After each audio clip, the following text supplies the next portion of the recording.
Bonjour tout le monde, deuxième vidéo sur un sujet que vous adorez, le sommeil de nos enfants.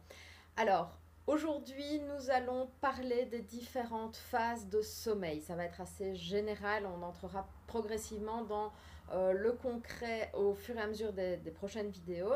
Mais il faut commencer par le début et donc aujourd'hui je vais vous expliquer un petit peu l'architecture du sommeil, de notre sommeil, mais surtout du sommeil de nos enfants. On va catégoriser le sommeil en deux types de phases. La phase dite de sommeil paradoxal ou REM, qui veut dire Rapid Eye Movement en anglais. C'est pour désigner cette phase paradoxale où, malgré le fait qu'on soit en sommeil, notre activité cérébrale et notre activité motrice va pouvoir s'activer parce qu'on va produire des rêves. Alors, dès tout petit, on observe cette phase de sommeil. Je vais venir sur l'architecture globale par la suite. Mais on va pouvoir observer chez le tout petit enfant, le bébé, des mouvements de succion, des grimaces, des sourires pendant cette phase dite de sommeil paradoxal. L'autre phase de sommeil va être une phase de sommeil non REM ou de sommeil non paradoxal qui va plutôt être caractérisée par des respirations plus lentes et plus profondes, plus régulières. Il n'y aura pas spécialement de mouvement oculaire ni d'activité motrice. Et ce sommeil-là, le sommeil non paradoxal, va être caractérisé en différentes sous-phases que je vais vous expliquer tout de suite. Pendant ce sommeil non paradoxal, il y a 4 phases qui sont observées.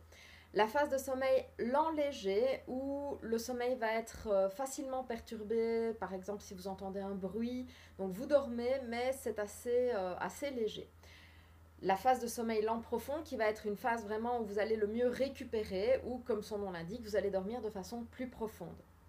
Les deux autres phases, c'est les phases de sommeil lent très léger et lent très profond où comme leur nom l'indique, on va être dans les mêmes types de phases que les deux précédentes, mais de façon plus prononcée. Donc le sommeil lent très profond va vraiment être un sommeil très très profond, où ça va vraiment être difficile de vous réveiller ou de réveiller l'enfant. Par contre, la phase de sommeil lent très léger, elle, c'est vraiment les phases de transition entre la veille et le sommeil qu'on va ressentir par exemple au moment de l'endormissement, mais aussi lors des différents réveils au cours de nuit, parce que oui, on se réveille tous pendant la nuit, on a tous ces micro-réveils entre différents cycles.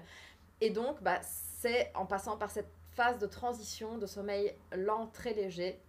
Et c'est souvent à ce moment-là qu'on va se réveiller, soit pour aller aux toilettes ou boire un petit coup d'eau, ou que le bébé va nous appeler. Venons-en maintenant à la manière dont s'organise le sommeil et comment les phases vont s'articuler en fonction du développement du bébé. Les 2 premiers mois de vie, on observe seulement 2 phases. La phase dite calme, où c'est le précurseur en fait du sommeil non paradoxal, et la phase active, qui est le précurseur du sommeil paradoxal et qui va se produire en début de cycle et donc être facilement perturbable. À cet âge-là, on observe des cycles de sommeil d'environ 50 à 60 minutes. Donc, rien d'étonnant à ce qu'un bébé, un jeune bébé, se réveille régulièrement, c'est-à-dire à peu près toutes les heures. Il n'y a rien d'anormal spécialement à ça. Comme il n'y a rien d'anormal s'il enchaîne ses cycles, mais disons que voilà, toutes les heures, potentiellement, il peut y avoir un réveil probable. À partir de 2 mois, on arrive à distinguer certains stades de sommeil paradoxal et non paradoxal, et le sommeil actif dont je vous parlais, qui est en début de cycle, va passer en fin de cycle, un petit peu comme chez l'adulte, où le sommeil paradoxal arrive en fin de cycle. Vers 2 à 3 mois, on observe aussi une sensibilité aux indices lumineux. Alors je reviendrai sur tous les aspects hormonaux, notamment de la mélatonine, dans une autre vidéo consacrée à ça. Par contre, ces indices lumineux vont permettre, la sensibilité aux indices lumineux va permettre à l'enfant de consolider son sommeil. Cette phase de consolidation est très importante, surtout pour nous parents, étant donné que la consolidation se réfère au fait que l'enfant va devenir de plus en plus éveillé la journée et du coup dormir de plus en plus pendant la nuit. Donc il va commencer à se rythmer, à s'organiser. C'est ça la consolidation du sommeil. Par la suite, vers environ 4 mois, on voit apparaître les 2 dernières phases dont je vous parlais, donc le sommeil lent très léger et lent très profond. Et à partir de 6 mois environ, les enfants vont débuter leur cycle de sommeil par un sommeil non paradoxal, comme chez nous les adultes, et terminer leur cycle par un sommeil paradoxal qui va être vraiment caractérisé de la même manière que chez l'adulte, avec une absence de tonus musculaire, donc ils vont être tout mous. Et vers 12 mois seulement, la phase de sommeil dominante est alors le sommeil non paradoxal, comme chez nous adultes. Et donc l'architecture globale du sommeil commence à être similaire. Je dis commence parce que ce n'est pas encore tout à fait ça, et vous allez voir que la consolidation ne va pas être encore tout à fait la même.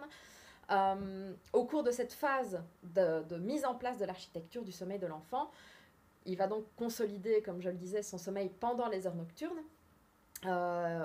Au niveau des moyennes de sommeil, on est pour les nouveau-nés à une moyenne d'environ 16 heures de sommeil sur 24 heures, donc forcément, ce n'est pas nécessairement bien consolidé.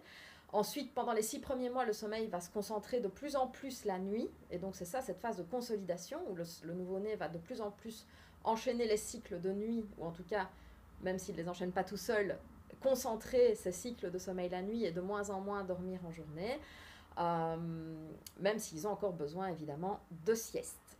Donc au niveau des siestes, évidemment les siestes sont très importantes pour le développement cérébral et elles vont diminuer avec le temps. À nouveau, je tiens à rassurer les parents qui regardent. On est tous différents par rapport au sommeil, nous adultes, les enfants c'est pareil, il va y avoir des gros dormeurs, des petits dormeurs, ceux qui vont faire beaucoup de siestes et peut-être moins bien dormir la nuit, qui vont avoir une consolidation un peu plus difficile, d'autres qui vont beaucoup dormir la nuit mais du coup être très réveillés le jour, ça va vraiment dépendre de chacun, donc pas de panique, les chiffres que je donne ici sont vraiment des moyennes, des généralités sur l'ensemble et la majorité des bébés. Votre bébé ne rentre peut-être pas dans les cases, il n'y a pas d'inquiétude à avoir à partir du moment où tout se passe bien en journée. Si vous avez un bébé qui a l'air de souffrir, qui n'est pas bien, à ce moment-là, évidemment, consultez un professionnel de santé formé correctement. Donc, pour en revenir aux siestes, elles diminuent progressivement avec le développement de l'enfant et vers 18 mois, en moyenne à nouveau, les enfants ne dorment plus en matinée et ne font qu'une sieste dans l'après-midi. Et ces siestes vont disparaître globalement entre 4 et 5 ans.